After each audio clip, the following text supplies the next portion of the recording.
So I'm going to stand up here because it's a new thing and I've got a script. Hey. Just because 10 minutes is hard for me to stick to. And I used to be an assistant head teacher, and by the time I'd done the 5th run through, so Friday's assemblies were always good. Monday's assemblies were a little bit shambolic. Is it not loud enough? Shall I be eating it? Rockstar style. Okay, so here we go. Tea. I mean, I'm just going to echo something. I mean, Chris last week was saying about the fact that 1 o'clock, 2 o'clock in the morning is scary. It's even scarier when the paramedics have got you wired to an ECG in your own bed. And that's something that's part of what I've experienced over the last few years. I'm going to start off by saying that this is not a normal testimony. It's not going to be has already been achieved. This could perhaps be called view from the middle. But, you know, the middle's a weird place to be. Let's keep going anyway. Let's stick to the script, otherwise I'll get that card flashed at me. Amen. Yes. Has it got the Raylo exemption on the back of it? Okay. Right. I know we're using this one all the time. Right, here we go. Let's just start off with an admission. I'm not very good at praying. This is about prayer. This testimony is about prayer. I'm not very good at praying myself. Those are people who in my MCOM will sit there and say, yeah, he never says a thing. You know, I'm always the person who's thinking, someone else say, someone else pray, someone else do it. And I'm like that. I've got to admit that. But when I try and put things into words out loud, I often find that I get caught in that, I don't know what you call it, preacher speak trademark, where you try and give it all the flowery language. Make it sound right, like the person you heard, who's authorised to do all this sort of stuff on a regular basis. Or possibly, I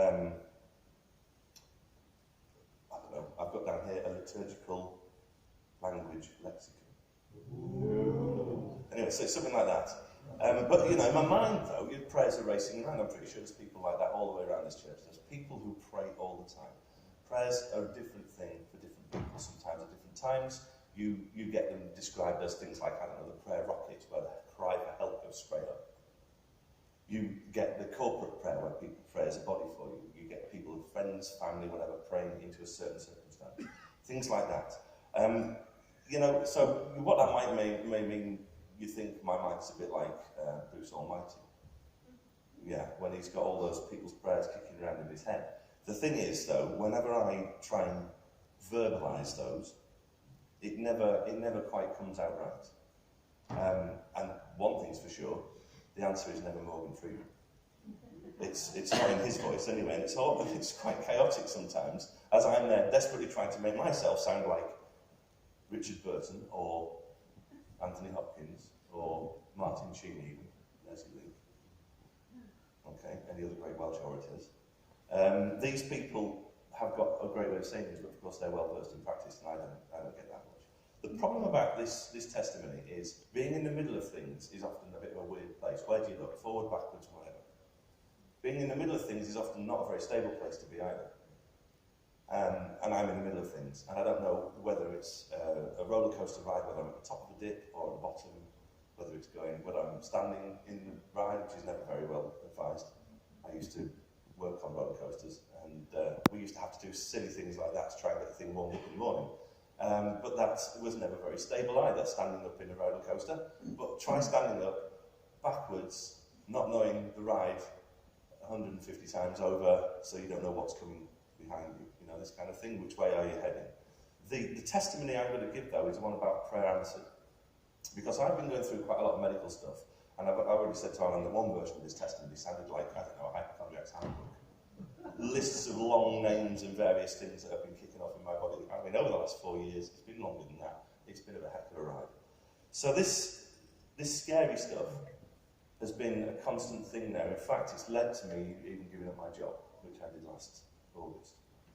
So I'm no longer an assistant head teacher, but I'm feeling a lot happier for it, and a lot better in myself, as it were. So this answered prayer comes from various different sources. The one I'm going to tell you about is the one which has just recently popped up. You know how sometimes on a tumultuous sort of ride, things appear in front of you, you have to deal with them there and then. Things happen that were not part of your normal plan.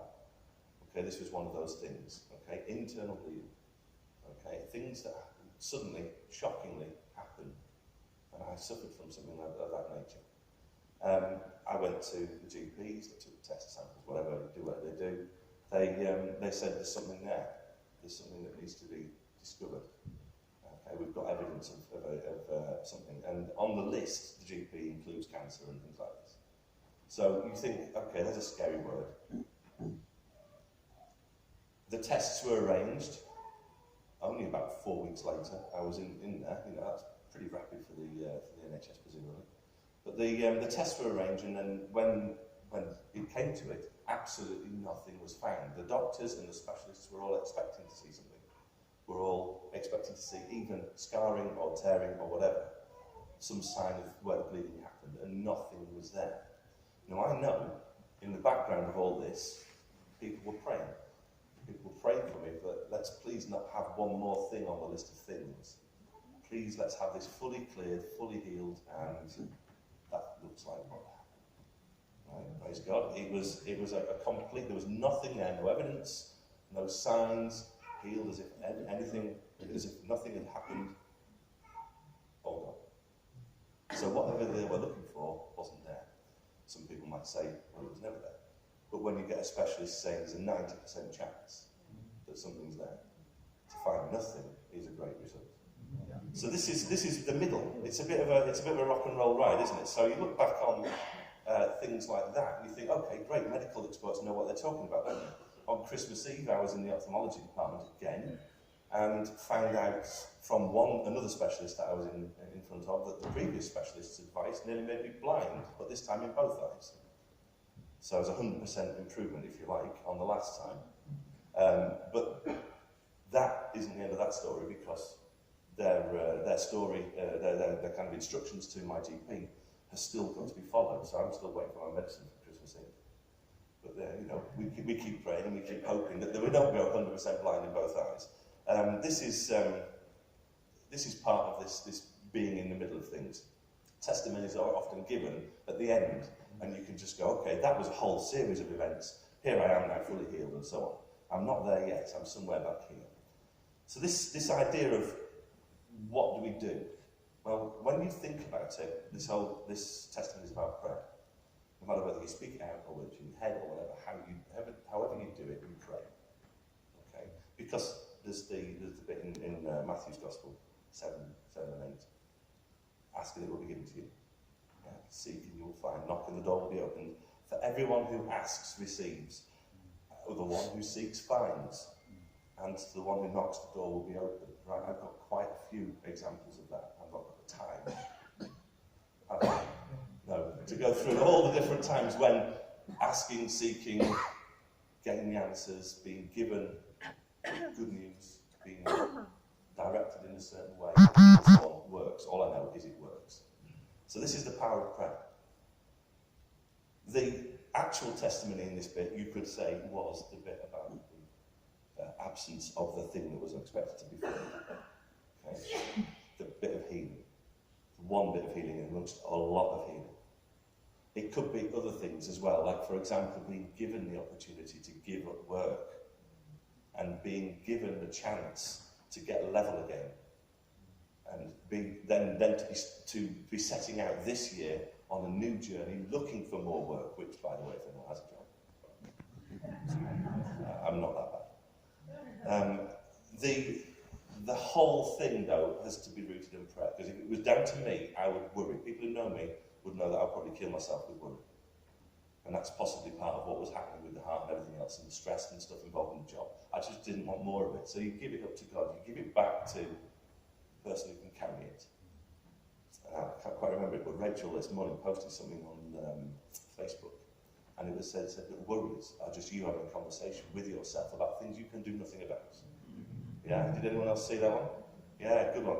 And prayers are conversations with God about things that He can do lots about, everything about. Okay, so we stick with that. We hold on to that one. I've got several points of which this could end, so I'll wait for the time. So how do you ask? You pray. When you ask for things to be given, how do you do it? You pray. How do you get answers? It's not Morgan for you. You receive. You get them from different places. People come to you with things that they have been praying about at the same time. Stuff that happens coincidentally. There's that crash word, God incidence, isn't there? But I mean, God incidentally then, we'll stick with that one. But you get people who say, oh, by the way, this was brought to my mind. I was praying and I got this for you. And it fits. It just fits. So you know that there's action in the background. Things are happening to help you. Okay? The way ahead is opened through prayer. It might be answered through the skills of a surgeon. It might be answered through the words of a friend. It might be answered through text, through the Bible, through a message, through a Facebook post, through things like that one. You might find the answer unexpectedly. But what you do is you've always got to ask. And so what I'll do is I'll keep on asking. This year, 2019, what's it going to hold? Well, after the ride, 2015, when I went blind in my right eye, the prayers were answered through the skills of a surgeon. That was not a nice time. 2016, when the heart situation became serious, was a bit grim. 2017, going back to work after a significant time off as assistant head teacher, was tough. At best, keeping it level, but actually, more than likely, looking at it in the long term, a steady decline. Needing to get out, being given that time, the blessing of 2018, being given the space to just get level, and like I said before, just have time to heal and fix. All of that is a journey, and I'm still in the middle of it. So what will 2019 hold? Well, hopefully a new job, but who knows? What else? God knows. So what you do is you pray. You look at it, whatever it is in store, you pray about it. And all I've got to say about that one is bring it on. Hooray!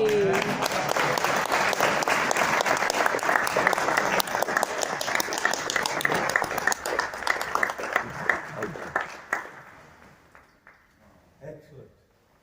I want us to remember our phrase, we're in the middle. We are in the middle.